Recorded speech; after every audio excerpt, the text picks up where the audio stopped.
Assalamualaikum warahmatullahi wabarakatuh. Ada yang berkenan bisa memiliki tentang perkataan perkenalkan nama saya Arno SPGI dan guru kami SMK Negeri 1 Sakit. Pada kesempatan ini Senin 29 November 2021 akan melaksanakan praktek pembelajaran untuk memenuhi yang dibikin dalam jabatan dengan mengambil materi kepedulian umat Islam terhadap Tuhan. Untuk lebih jelasnya, video pembelajaran yang saya laksanakan, mohon kritik dan saran supaya tujuan pembelajaran yang dilakukan. Terima kasih atas perhatiannya. Assalamualaikum warahmatullahi wabarakatuh.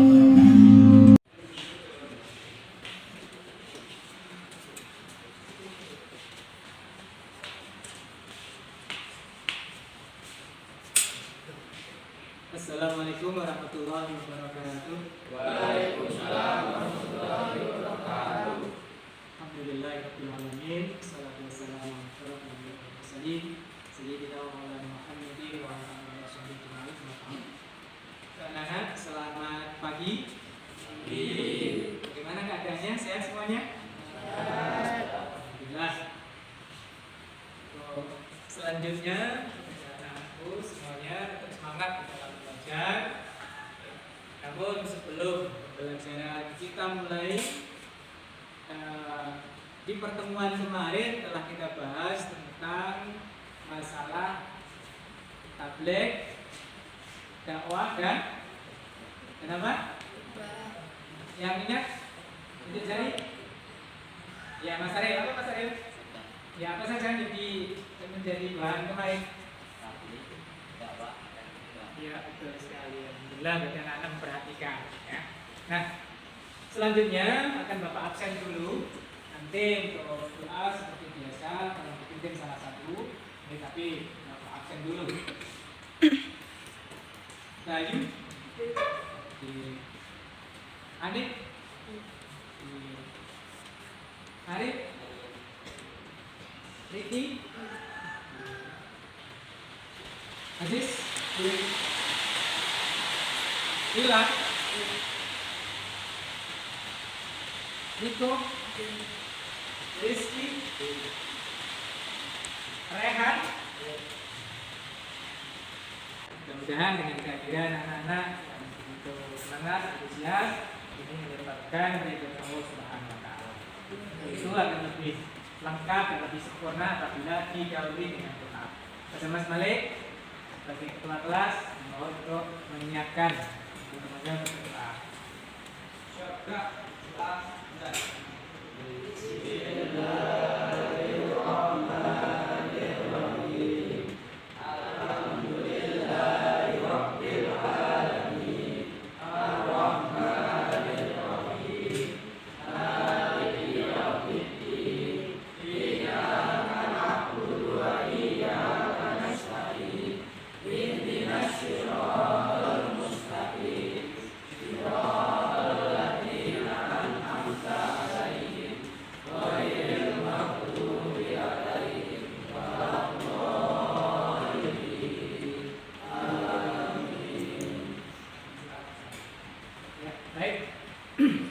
Berikutnya anak-anak, kalau kemarin sudah belajar tentang materi khutbah, dakwah, dan tabligh, sekarang adalah kepedulian kita sebagai umat Islam untuk mengurus jenazah.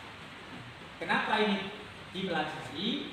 Karena kita sebagai umat Islam ada beberapa kewajiban yang mesti harus ditunaikan, dilaksanakan kepada umat Islam yang lain.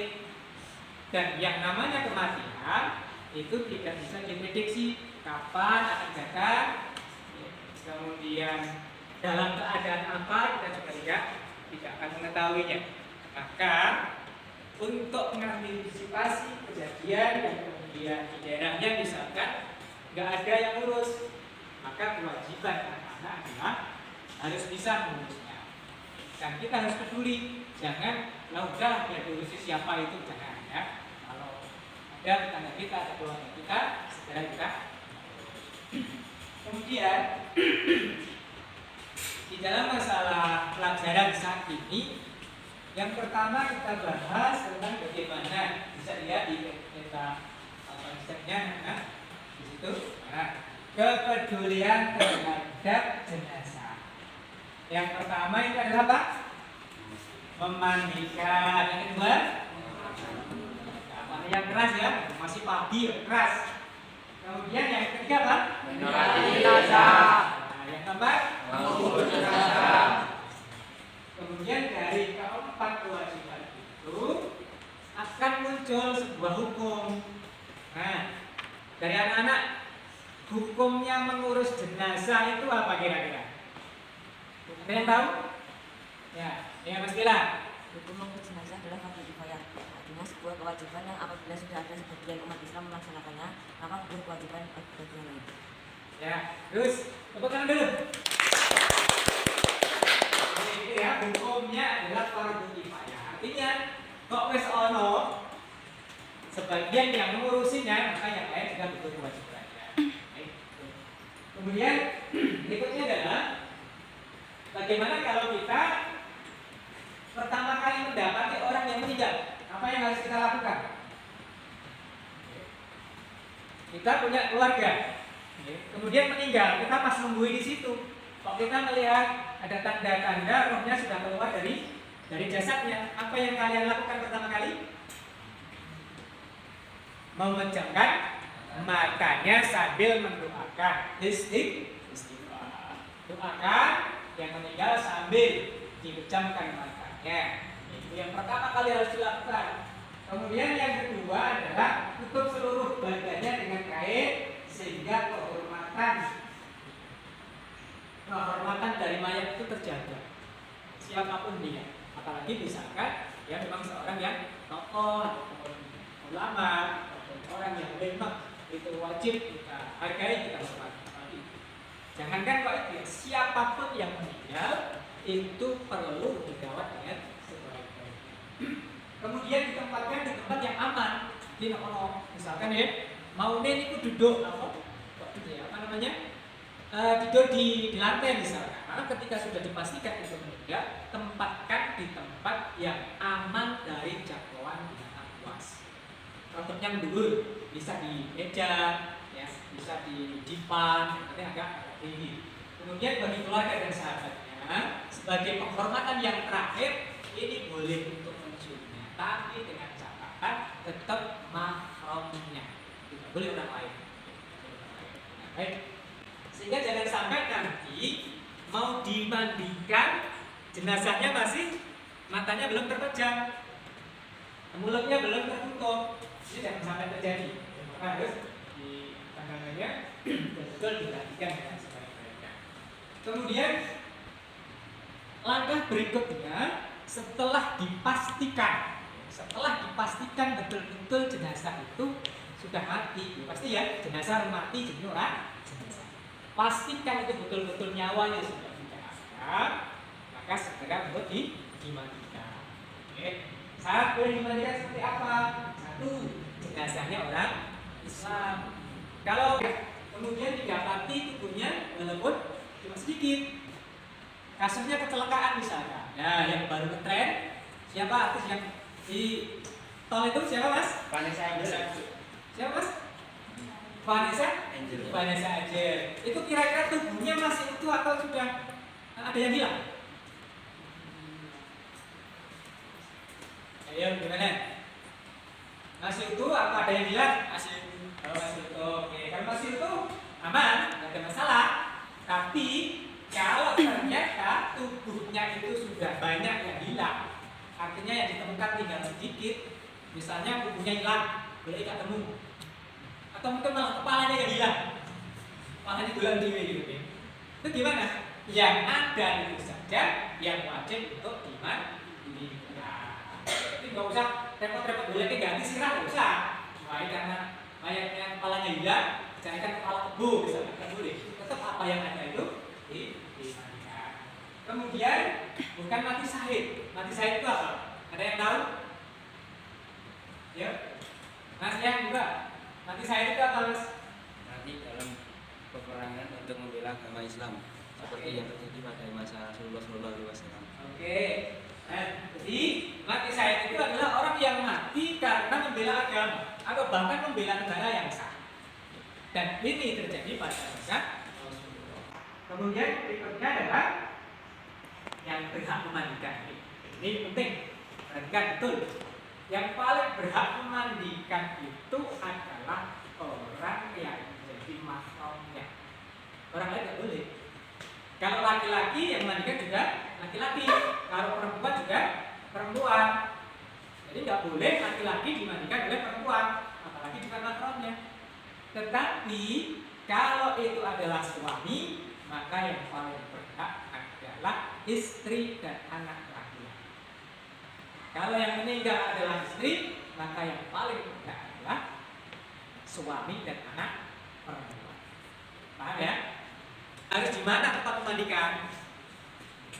Di tempat yang tertutup, yang terhindar dari terik matahari dan juga terhindar dari jatuhnya air hujan. Artinya memang jenazah itu harus betul-betul aman, aman dari panasnya matahari, dari jatuhnya air hujan. Dan juga di tempat yang tertutup. Kenapa? Bisa jadi jenazahnya itu punya cacat yang tidak boleh orang lain tahu. Tapi kira-kira masalah mandikan itu, kemudian cara memandikan, kita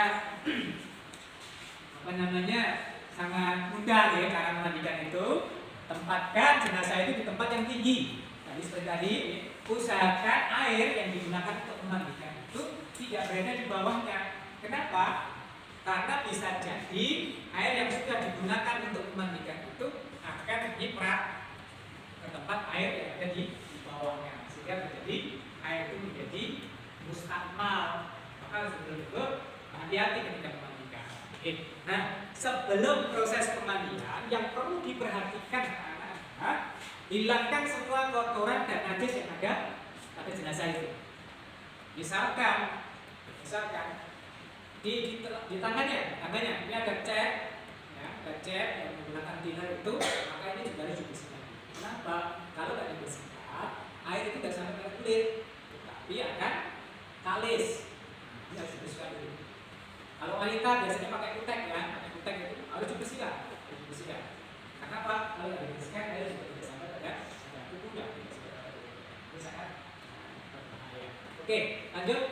Kemudian setelah itu semua selesai, jenazah dibangunkan.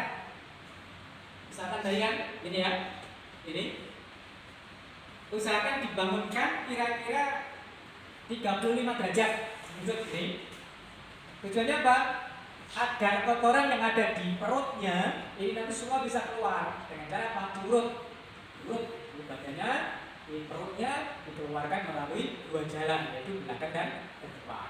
Nah, setelah itu disucikan, suci semuanya, barulah mulai di proses pemandian. Nah, lihat.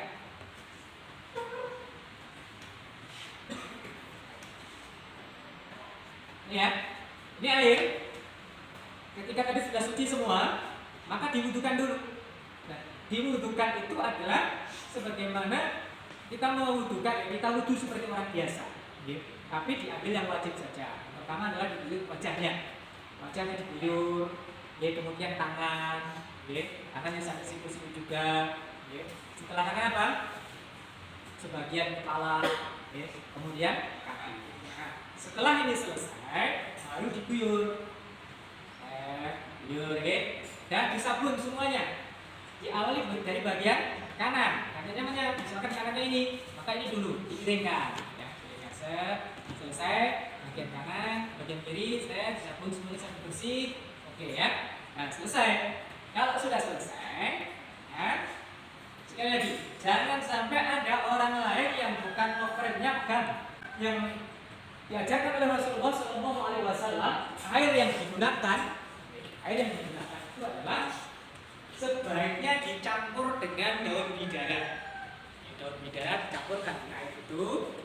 Atau kalau nggak ada daun bidara, bisa menggunakan kapur barus. Kapur barus dicampurkan untuk memandikan. Dengan pengkafanan. Nah, perlu diperhatikan anak-anak. Untuk mengkafani ini, bagi laki-laki berapa lapis coba? Siapa yang tahu? Tunjuk jari. Ya, Mas Riki berapa Mas? 3 lapis. Oke. Kalau perempuan berapa Mas? Siapa tahu? Yang lain? Yang lain? Berapa Mas Niko? 5 lapis. Oke. Nah, 5 lapis ya. Sekarang kita praktekkan untuk mengkawani. Kita tolong pada Mas Kamal dan Mas Putri. Oke. Pertama kali adalah talinya disiapkan 7 lem. 7 lem tali pasangkan dan oke.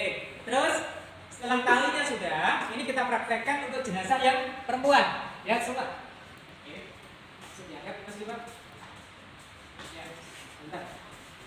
Perhatikan dulu. Sunnahnya dari Rasulullah SAW ketika mengkafani itu setiap helai dari kain kafan ini untuk dikasih wangi-wangian. Pertanyaannya, bagaimana kalau tidak ditemukan parfum? Apa yang kamu gunakan untuk membuat biar jenazah itu menjadi wangi? Apa kira-kira? Selain parfum yang bisa menjadikan bau wangi apa? Bunga. Nah, makanya orang Jawa itu kalau sulit menemukan parfum menggunakan bunga. Bunga apapun yang penting apa namanya? Wangi. Jangan bunga bangkai ya. Jangan bunga bangkai, tapi bunga yang wangi-wangi. Semuanya oke. Ya, ya. Kemudian 5 lapis. Kemudian ada baju kurung, ada izar, jaring, dan juga ada penutup kepala atau izar. Enggak dalam untuk dipraktekkan, angkat jenazahnya dari kepala. Nah, perlu diperhatikan juga Nana, sebelum dikafani, semua lubang yang ada pada manusia disunahkan untuk ditutup pakai kapas, mata, mulut, telinga, kemudian jalan ke belakang, jalan depan. Ya, selain itu juga dianjurkan di setiap apa namanya ini sela-sela jemari, kaki, tempat lipatan-lipatan ini dikasih kapas agar apa? Tidak cepat terjadi pembusukan. Lewat led, oke, paham ya? Ya? Langsung kita praktekkan. Yang pertama kali yang dilakukan adalah pakaikan jaringnya dulu. Dipraktekkan dari sebelah sini. Nah,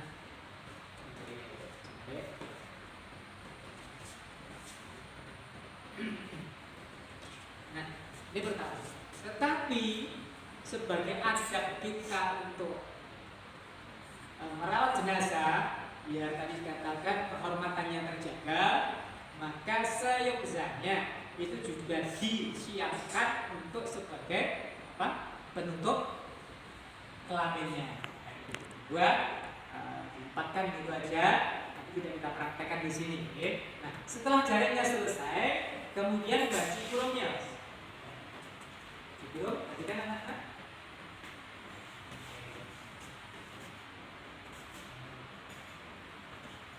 Oke. Perhatikan anak-anak ya. Kain yang digunakan untuk penutup ini harus dilepas ya. Harus dilepas. Ini kenapa nggak dilepas? Karena ya sesuatu, maka harus ditutup. Tapi kalau nggak ada masalah, ini harus dibuka. Nggak boleh ikut apa namanya untuk kain kafan. Ya, selesai. Kalau sudah selesai, penutup kepala, Mas. Ya, penutup kepala. Penutupnya. Nah, oke. Etok-etoknya jilbab. Cukup.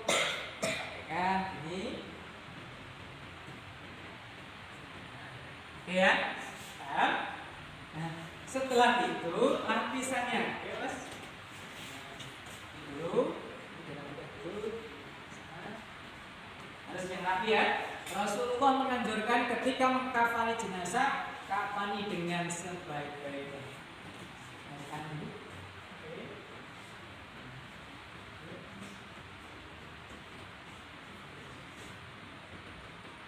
Ya. Terus dari kanan, ya, dari kanan.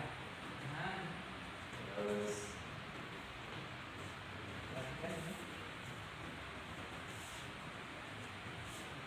Nah, ini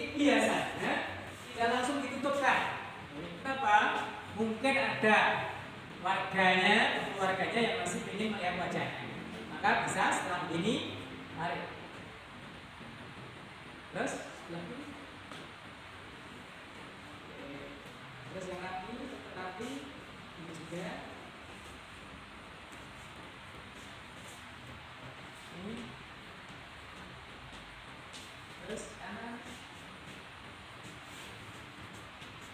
Oke.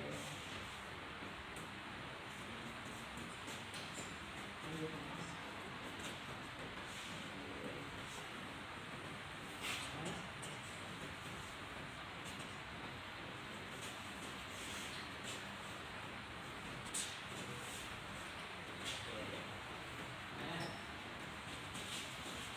Perhatikan, ini yang rapi ya, ini nanti harus diperhatikan, jangan sampai namanya semerawut. Nah, ini tadi sebagai bukti ketika jenazahnya itu orangnya besar, maka kayaknya nggak cukup, ya, maka harus dijejer seperti tadi. Jejer. Setelah gini, yang ditali adalah bagian pucuk dulu boleh, belakang dulu boleh, bagian bawah dulu juga boleh. Dan aturannya tidak harus 7, 5, atau 9. Yang paling pokok adalah bagaimana jenazah itu kain kafannya tidak terbuka. Oke, kita praktekkan di bagian atas dulu. Bagian atas dulu. Ini nggak perlu kenceng-kenceng dulu ya. Nah, ini talinya di sebelah kiri. Jangan di tengah, jangan di kanan, tapi sebelah kiri. Ya, sebelah kiri.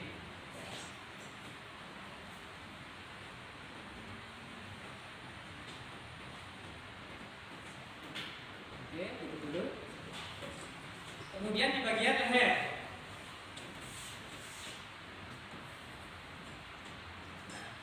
Ini lagi. Ini karena nanti masih ada terakhir. Mungkin tadi ada keluarga yang mau melihat. Ketika talinya di pinggir. Oke. Terus gini.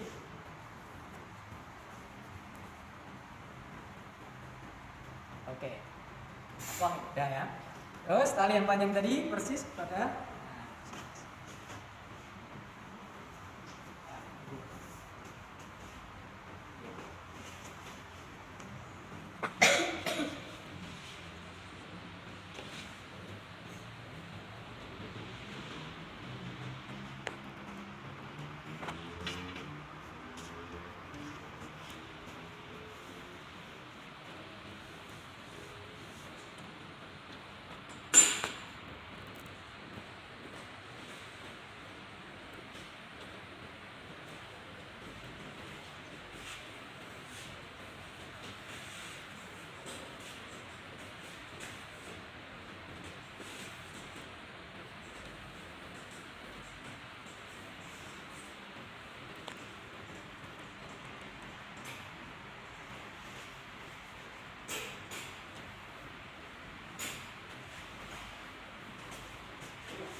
oke ya.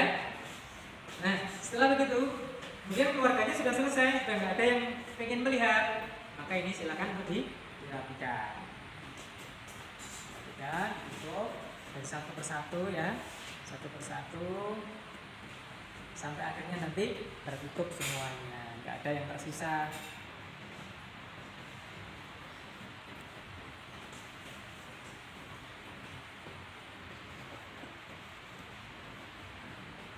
Baru dikencengi semua. Ya, paham anak-anak? Paham, oke. Berikutnya ketika sudah paham tentang pengkafanan, sekarang mulailah pada mensolati. Nah, di dalam mensolati jenazah ini ada tata cara. Yang pertama adalah niatnya ada yang sudah bisa. Ya, kita coba untuk mayatnya laki-laki, gitu kan ya? Bismillahirrahmanirrahim. Bismillahirrahmanirrahim. Usolli ala hadal mayyiti arba'a takbiratin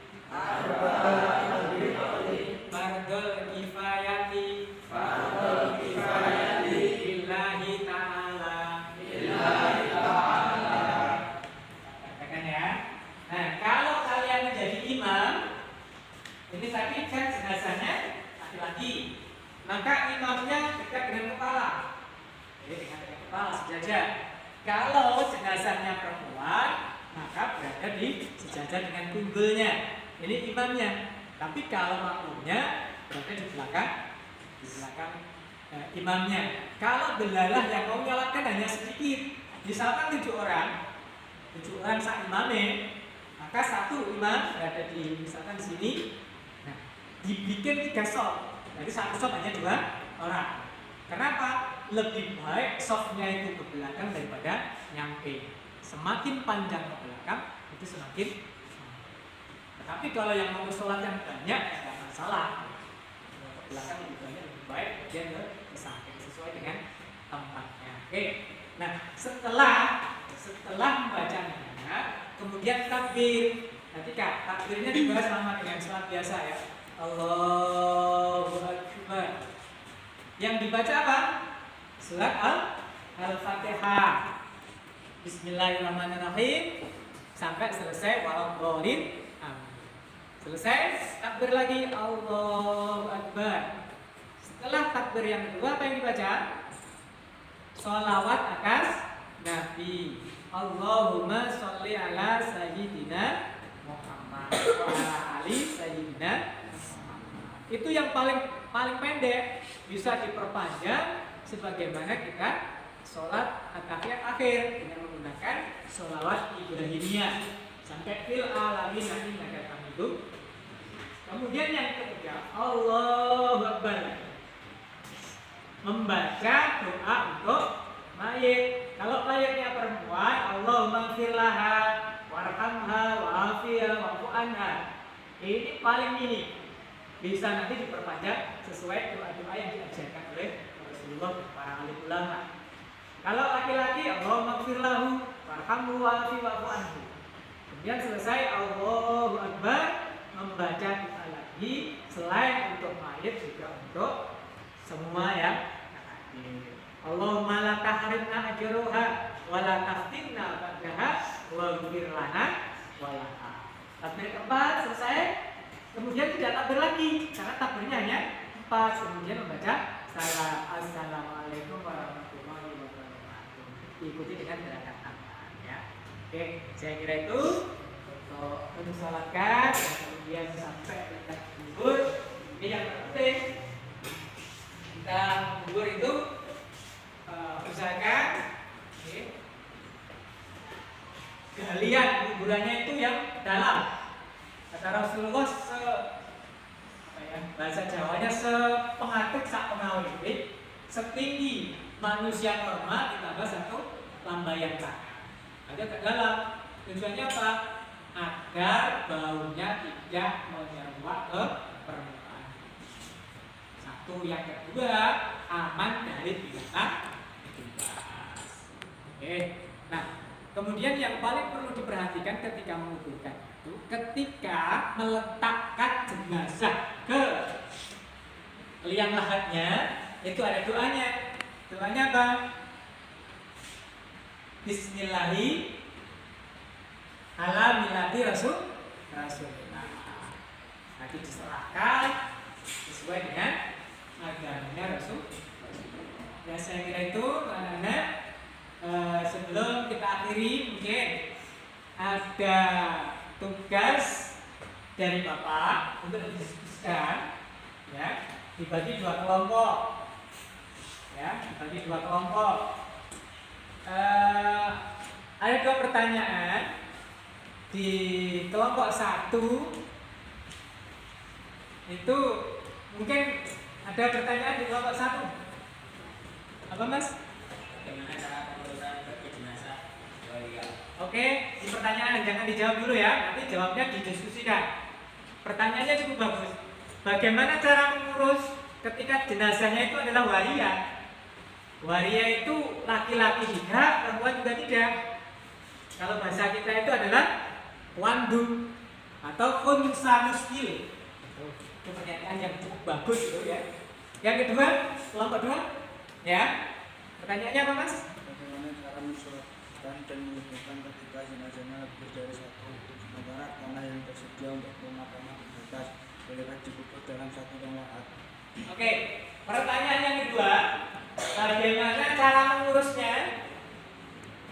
Mengurusnya ketika jenazahnya itu lebih dari satu atau banyak. Yang dimaksud di sini mestinya caranya nyolak piye, caranya ngubur piye. Padahal misalkan aja yang kasus yang baru saja ini ya, saudara kita Vanessa, yaitu kan ada suami, ada istri, terus siapa lagi yang meninggal? Cuma 2. Ya misalkan 3, kedua nggak apa. Nah ini tempat galiannya atau tanah makam yang disediakan hanya sangat terbatas. Bolehkah dikuburkan dalam satu liang lahat? Paham? 2 pertanyaan ini? Ya, kalau paham, silahkan. Karena tadi kelompok 1 menanyakan tentang waria bagaimana paru pengurusannya, yang kelompok 2 bagaimana kalau jenazahnya lebih dari 1, maka kelompok 1 menjawab pertanyaan dari kelompok 2. Kelompok 2 menjawab dari kelompok 1. Silahkan di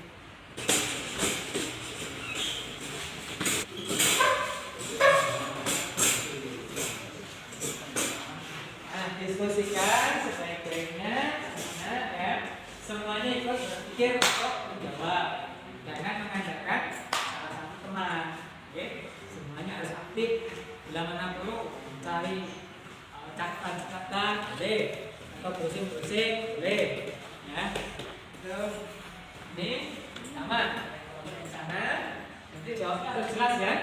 Dan keras. Dan nanti semua bisa mendengarkan dengan sebaik-baiknya. Baik, selamat berdiskusi. Temukan jawaban yang terbaik bagi kalian. Klik. Nah, yang seperti itu kayak seperti ini. Belum.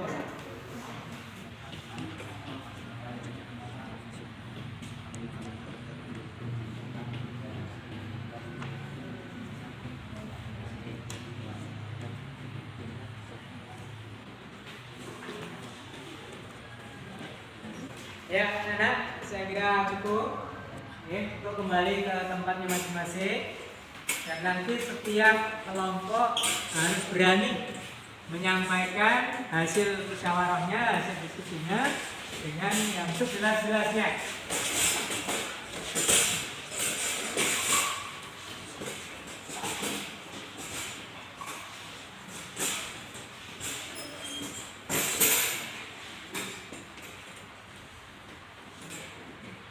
Oke, cukup? Sudah siap? Juru bicaranya siap untuk menyampaikan? Ya, yang keras ya, yang keras, yang tegas. Jadi jangan menjawab itu jangan ragu-ragu. Keras. Coba kelompok 1 sampaikan dulu. Berdiri. Assalamualaikum warahmatullahi wabarakatuh. Waalaikumsalam warahmatullahi wabarakatuh. Hasil diskusi dari kelompok kami tentang pertanyaan bagaimana cara menyolatkan dan menguburkan ketika jenazahnya lebih dari 1. Sementara tanah yang tersedia untuk pemakaman terbatas, bolehkah dikubur dalam 1 liang lahat? Jawab, cara menyolatkannya bisa dilakukan bersama-sama dengan cara merubah bacaan yang merupakan dhamir wahdah atau kata ganti tunggal diganti dengan dhamir jamak atau kata ganti orang banyak. Contohnya atau bu diganti dengan hum. Boleh dikubur dalam 1 liang lahat, tetapi tetap menggunakan adab atau tata krama. Artinya orang yang pertama kali dimasukkan adalah orang yang paling banyak hafalan Qur'annya, imannya lebih dulu, umurnya lebih tua, dan tingkat kesolehannya. Sekian dari saya, kurang lebihnya saya mohon maaf. Wassalamualaikum warahmatullahi wabarakatuh. Waalaikumsalam warahmatullahi wabarakatuh. Luar biasa kasih apa dia memberi. Oke, kita lanjutkan untuk kelompok 2. Silahkan untuk mempresentasikan dengan suara yang lantang, yang jelas. Oke, berdiri. Assalamualaikum warahmatullahi wabarakatuh. Waalaikumsalam. Diskusi dari kelompok kami tentang pertanyaan bagaimana cara pengurusan bagi jenazah warga. Sesuai dengan target yang digunakan, maksudnya diskusi secara fisik laki-laki, tetapi kalau pada data sikap wanita maka kita mengikuti tabiatnya dengan catatan bahwa yang dimaksud adalah unsa muskil maksudnya jenis kelamin yang tidak bisa dihasilkan itu laki-laki atau perempuan. Assalamualaikum warahmatullahi wabarakatuh. Waalaikumsalam.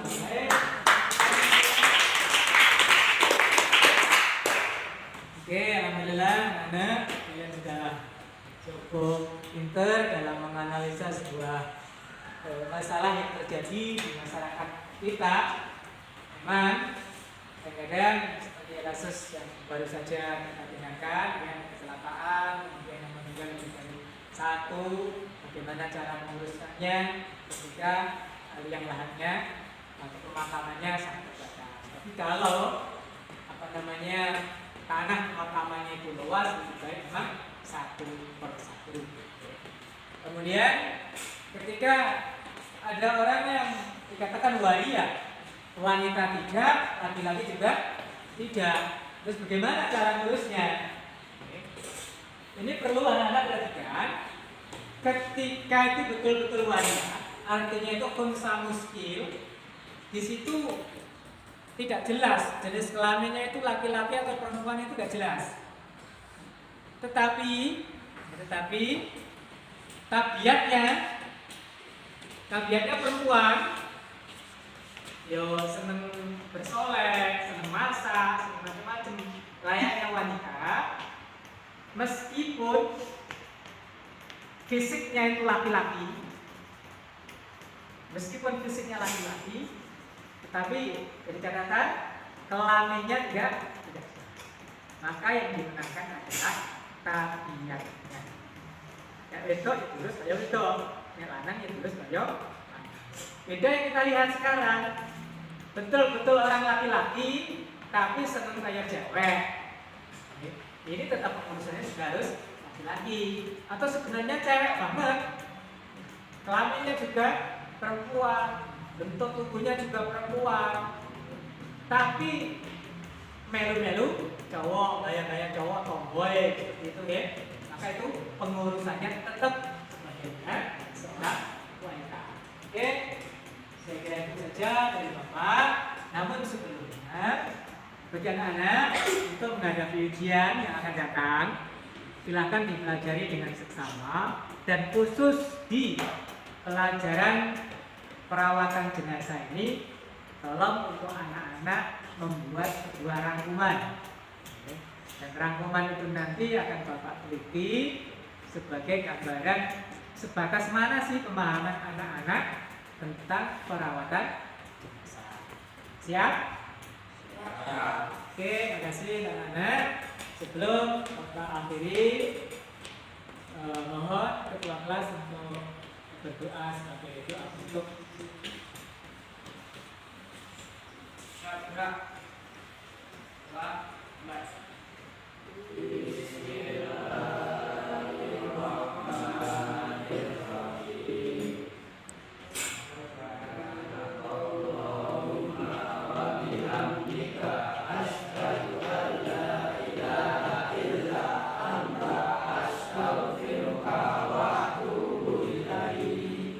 Alhamdulillah, mudah-mudahan yang kita pelajari pada hari ini betul-betul membawa manfaat bagi kita semua, sehingga kita bisa menerapkan dalam kehidupan kita sehari-hari ketika kita mendapati ada keluarga kita atau sanak keluarga kita yang meninggal.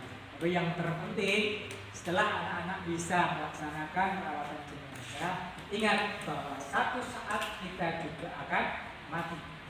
Maka persiapkan sebaik-baiknya amal kalian untuk menghadapi hidup setelah mati. Apa yang kamu siapkan adalah amal sebaik-baiknya.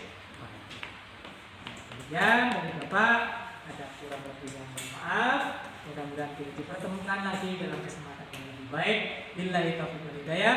Wassalamualaikum warahmatullahi wabarakatuh.